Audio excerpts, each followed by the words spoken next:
just playing pro. You got to find something else to do. Mm-hmm. Steph, I mean, Mm-hmm. you may have the most experience out of all of us with, you playing pro to maybe launching next level. Can you share a little bit about that experience and you know for the next generation? Yeah, sure. I mean, it was a pretty simple decision for me.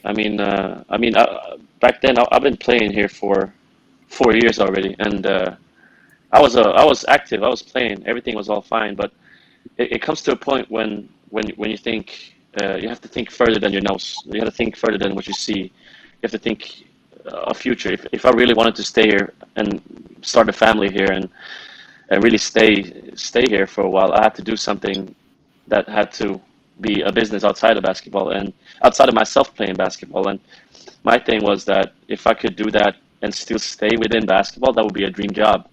And I just been lucky. I was one of those guys here that saw that opportunity early, and it was nothing against the VBA and the salary being paid here. Everybody, like we just talked about, like we've been being paid well when we are playing, but the months that we are not playing are the ones that I'm worrying about. So that's what I mean by seeing it further than your nose, because my thing is that my plan has always been, I mean, I'm at the love of my life here. I want to stay here, and I just wanted to find something sustainable that could keep me year round, that wasn't offered back then.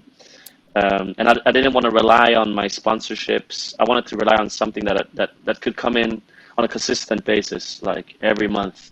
And when that opportunity came, I took it, and I never regretted it ever since. Because I mean, I still see the professional players now as being a coach for the Nine Dragons, or having some of the guys over and training at the facility.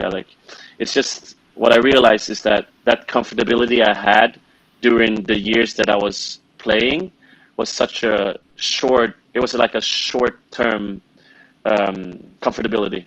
Whereas right now, I can see basketball as something that I would still enjoy, but through teaching, but also through playing whenever I can and whenever I want to. So, like, I really see it as something that I feel like more players have to do right now if they want to stay, especially the heritage players and imports. And it's you can't be too foreign to do different things. I mean, I see guys starting YouTube channels. I see guys starting brands, selling shirts, and I love it. Like, I support all business outside of basketball that you're trying to do to keep yourself relevant in making yourself out here. So, like when I see that stuff going on, I support it. So, from a basketball standpoint, we've been touched on, like, you're making like what, like $1,000-$2,000 throughout the season. But like I said, like, that dollar goes far when you're out here. But you got to figure out,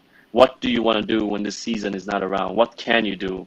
What strings can you pull? When you get to that point, you kind of find yourself at, okay, I just got to figure it out somehow. Like, I can't just sit on my butt back home. I got to figure it out somehow. And I think that's what forces you to grow as a person rather than just a basketball player out here.